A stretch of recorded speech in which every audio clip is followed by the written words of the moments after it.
মোৰ আৰু ঈশানৰ বিয়াখন সামাজিকভাৱে বৰ ধুমধামেৰে হৈছিল। ফুলশয্যা ৰাতি তেওঁ মোক কোৱা প্ৰথম কথা, চোৱা শেৱালি, মোৰ মা তোমাৰ মাৰ দৰে।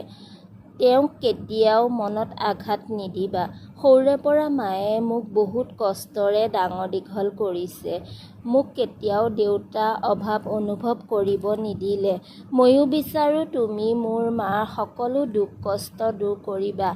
মাক কেতিয়াও নিজৰ ছোৱালীৰ অভাৱ অনুভৱ কৰিবলৈ নিদিবা।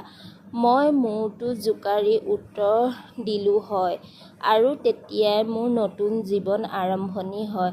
মোৰ শাহুআইক মা অবিহনে মই কেতিয়াও শাহু আই বুলি ভবা নাছিলোঁ।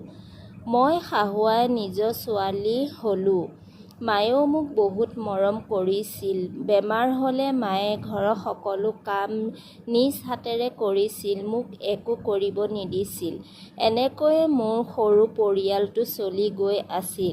বিয়া কেইমাহমানৰ পাছত মায়ে মোক আৰু ঈশানক ক'ৰবাৰ পৰা ফুৰি আহিবলৈ কৈছিল। প্ৰথমে মই যাব নিবিচাৰিলেও মাৰ তাগিদাত যাবলৈ মান্তি হৈছিলোঁ। মাকো নিবলৈ মন আছিল, কিন্তু মাৰ যাবলৈ মন নাছিল। গতিকে শেষত আমি দুয়ো কেইদিনমানৰ বাবে ওলাই গৈছিলোঁ। চাওঁতে চাওঁতে আমাৰ বিয়া এবছৰ সম্পূৰ্ণ হ'ল। এদিন তেওঁ এসপ্তাহৰ বাবে অফিচৰ পৰা বাহিৰলৈ যাব লগা হ'ল। তেওঁ অহাৰ আগদিনা মই গৰ্ভৱতী বুলি জানিব পাৰিলোঁ। মই ভাবিছিলোঁ তেখেত ঘৰলৈ আহিলে মই সকলো ক'ম। তেখেত বাছত উঠি ঘৰলৈ আহোঁতে মেছেঞ্জাৰ কৰিছিলোঁ আৰু কিমান দেৰি হ'ব। তেখেতে উত্তৰ দিয়াৰ আগতে শাহুআইৰ মাত শুনি ডাটাৰ কানেকশ্যন অফ কৰি মাৰ ওচৰলৈ গ'লোঁ। মাৰ লগত কথা পাতি থাকোঁতে হঠাৎ ফোনটো বাজি উঠিল।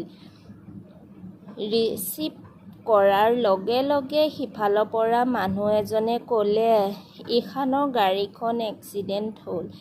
ঈশান বৰ্তমান চিকিৎসালয়ত অতি সংকটজনক অৱস্থাত আছে। সেই মুহূৰ্তত মই যেন একো বুজিব পৰা নাই। ঈশানলৈ বুলি পাগলৰ দৰে দৌৰিছোঁ, কিন্তু মই গৈ পোৱাৰ আগতে তেওঁ সকলো মায়ামোহ ত্যাগ কৰি উভতি নহাৰ দেশলৈ গুচি গ'ল। সেইদিনা মই তেওঁক আমাৰ সন্তানৰ কথা ক'ব পৰা নাছিলোঁ। চকুৰ আগত যেন নিমিষতে শেষ হৈ গ'ল আমাৰ সপোনবোৰ। মোৰ চকুপানী দেখি গোটেই চিকিৎসালয়খন স্তব্ধ হৈ গ'ল। মোৰ মায়ে বহুত কষ্টৰে নিজকে চম্ভালি মোক সান্তনা কৰাৰ চেষ্টা কৰিছিল। ঈশানৰ যোৱা এবছৰ হ'ল। আমাৰ মাইনা এতিয়া 2 মাহ হ'ল। দেখাত সাইলাখ দেউতাকৰ নিচিনা। বহুত বছৰ মূৰত আকৌ আহিলোঁ ফেচবুকৰ জগতখনলৈ বুলি। ডাটা কানেকশ্যন অন কৰাৰ লগে লগে কেইবাটাও ন'টিফিকেশ্যন ফোনটোৰ মেছেঞ্জাৰত ভৰি পৰিল।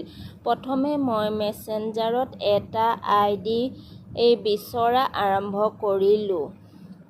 দেখা পালোঁ সকলোৰে শেষত সেইটো আইডিয়ে আছে। মই কঁপা হাতেৰে আইডিটো ভিতৰলৈ লৈ দেখিলোঁ তেওঁৰ শেষ মেছেজ, পাগলীজনী তোমালৈ আৰু মালৈ কি আনিম কোৱা? ক'ব নালাগে, মই পচন্দ জানো নহয়, ধুনীয়া কাপোৰকে লৈ আনিম দেই। তুমি চিন্তা নকৰিবা, মই এঘণ্টাত উভতি আহিম। মেছেজটো চাই এনেকুৱা লাগিলে যেন চকুৱে এতিয়াও মাথুৰি বান্ধ মনা নাই। আকৌ বাৰে বাৰে মনটোৱে কৈ আছে তোমাৰ এই এঘণ্টা শেষ হ'ব নেকি?